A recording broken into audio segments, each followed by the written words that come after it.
The Dershow. No country other than Israel ever warns anybody. England doesn't do it. France doesn't do it. Australia doesn't do it. Canada doesn't do it. The United States doesn't do it. Israel does it when it's going into an area to try to root out Hamas. It will give the residents and, of course, Hamas leaders the chance to evacuate by dropping leaflets, by making phone calls, by having a loudspeaker, by giving them warning. Sometimes it gives them 24 hours. Sometimes it only gives them an hour. There's something called knocking on the roof. If they're about to destroy a house because it has terrorists in it, they will give the people in the house a warning. They will send a rocket, which is a non-lethal rocket, non-explosive, which will just knock on the roof, bum, bum, bum, bum, and give them time to leave. So Israel does it. And as a result of doing it, they're then blamed if they don't do it when they're trying to rescue hostages in an anti-terrorist operation. I mean, the double standard is so preposterous, so absurd. And yet the world tolerates it. The world tolerates that. Did you see the demonstrations in front of the White House? There were signs saying, "Kill 1,000 Zionists." What's a Zionist? That's me. That's my children. That's my wife. We're all Zionists. So probably are most of you. What is a Zionist? Well, a Zionist is somebody who believes that Israel has the right to exist as the nation state of the Jewish people. That's all it is. It's not a Netanyahu supporter. It's not a conservative. You know, David Ben-Gurion was a Zionist.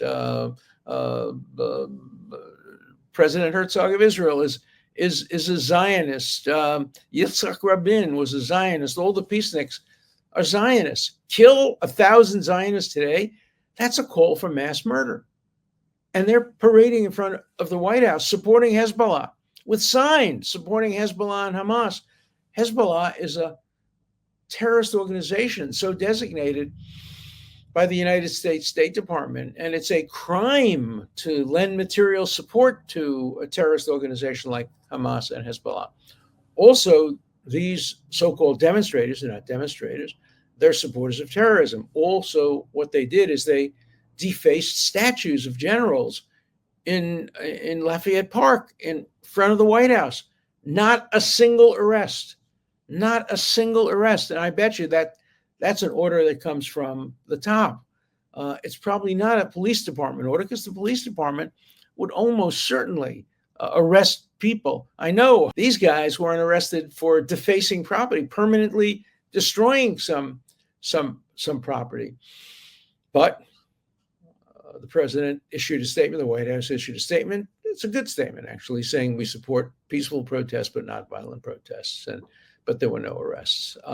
But my focus really now is on the media. If you read the New York Times only, nobody should ever do that. If you watch CNN only, nobody should ever do that. If you listen to BBC only, nobody should ever do that.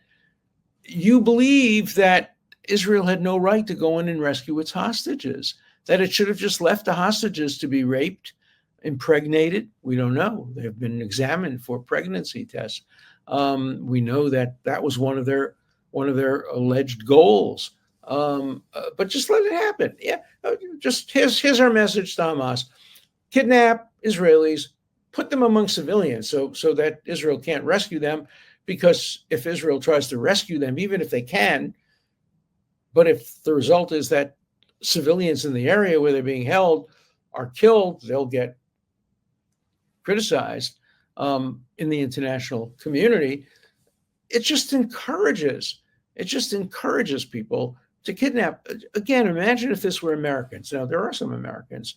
We don't know exactly how many. I think the number was 7 or something like that, who have American citizenship. But let's assume this was not an Israeli idea. Let's assume some Cuba, during Castro's period, captures 200 Americans and keeps them on the island in the way.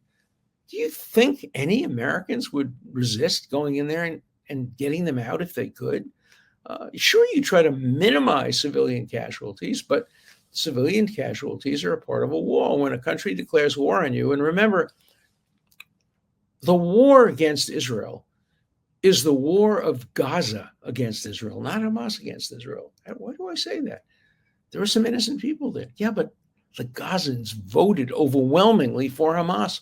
Hamas is the government of Gaza, just the way Hitler and the Nazi Party were the government of Germany.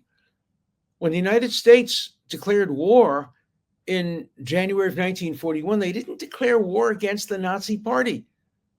They declared war against Germany, which meant German civilians as well as military.